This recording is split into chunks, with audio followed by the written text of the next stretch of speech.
دیکھو نا آج رسول پاک صلی اللہ علیہ وسلم فرماتے ہیں مجھے وہ دن یاد ہے جب مکہ والوں نے مجھے مجبور کیا اور میں مکہ روتے ہوئے چھوڑ رہا تھا. تنہا تنہا ہر مسلمان ہجرت کر کے مکہ چھوڑ رہا تھا. آج اللہ کا کتنا فضل و کرم شامل حال ہوا کہ آج ہم ہزاروں کی تعداد میں شان و شوکت میں جاہ و جلال میں فاتح بن کر اللہ کے گھر کی زیارت کر رہے ہیں.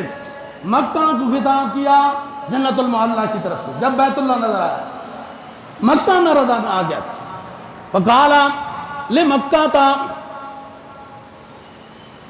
ما اطیبک من بلد واحبک الی لولا ان قومی اخرجونی منک ما سکنت غیرک.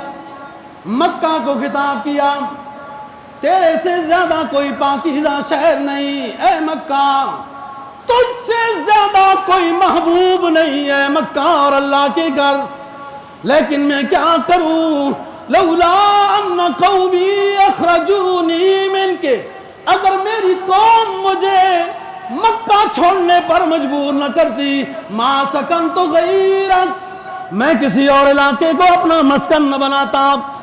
ایک صحابی عرض کرتے ہیں کان رسول اللہ صلی اللہ علیہ وسلم واقفا علی حضورا, ایک اونچی جگہ پر کھڑے ہوئے فقال یا مکہ واللہ انک مکہ مؤنث ہے انک لخیر ارض اللہ وحب ارض اللہ لولا ان قومی اخرجت ما خرجت من کے. اے مکہ اللہ کی قسم اٹھاتا ہوں تو یہ زمین پر سب سے زیادہ اللہ کو پسند ہے, سب سے زیادہ مبارک جگہ تیری ہے.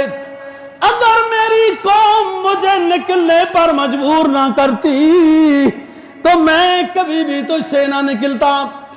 پھر قرآن مجید کی آیت کوٹ کی ربنا اخرجنا من هذه القرية الظالم اهلها واجعل لنا من لدنك وليا وَجَعَلْ لَنَا مِن لَّدُنْكَ نَصِيرًا. اے مکہ مجھے تجھے چھوڑنے کا دل تو نہیں چاہتا تھا لیکن مکہ کے سنگ دل ظالم مجھے رہنے نہیں دیتے. یہ جملے پڑھے یہ دعائیں کی انصاریوں کو پریشانی ہو گئی,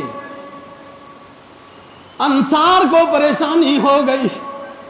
آج مکہ فتح ہو گیا, کہیں ایسا ہو کہ پیغمبر اسلام اپنے آبائی علاقے مکہ میں ہی کہیں آباد نہ ہو جائیں اور ہم مدینہ والے پیغمبر کی رہائش سے محروم ہو جائیں.